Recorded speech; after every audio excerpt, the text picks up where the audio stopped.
If you're new to RuneScape 3 and coming from old school, you might be intrigued by the legacy combat system and interface. These can be found in the settings under Gameplay Additional Options.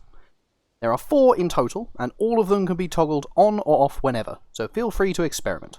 2 of these are self-explanatory. Legacy map icons changes the map icons to those from old school, and legacy interface skin replaces the UI, colour and theming and matches it to that which you're used to.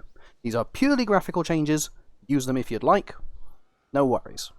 Legacy interface mode locks your UI to a specific layout that is reminiscent of old school. As it states, however, this entirely disables UI customization. You can no longer move, resize, or change anything, so what you see now is what you get. This can be quite comforting for new players, especially in order to get into the game without investing time into customization, but there is a single notable drawback. You are limited to 2 action bars, instead of the usual 5 when using this layout.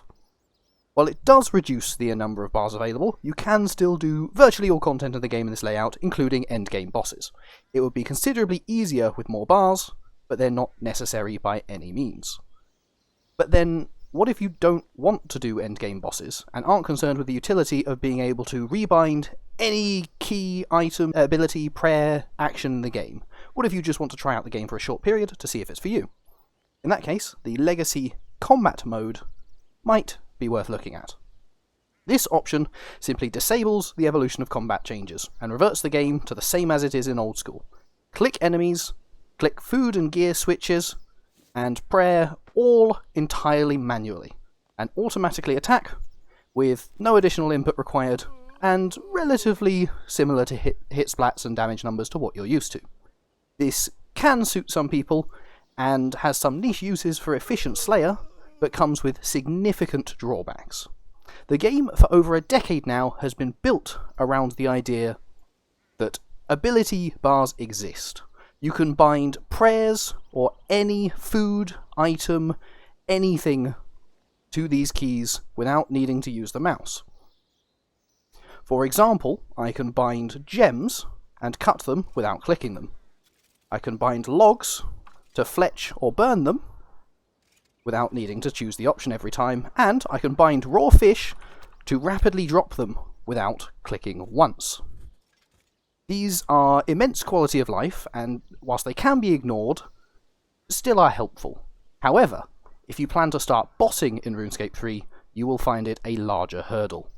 Whilst almost all the bosses in the game, God Wars Dungeon 1, 2, KQ, Jad, etc., all the old bosses, can all be beaten in Legacy mode, almost all bosses in the past several years have been designed around the use of defensive abilities to block or avoid damage, or ability effects such as stuns, or surges in order to evade quickly and in target directions.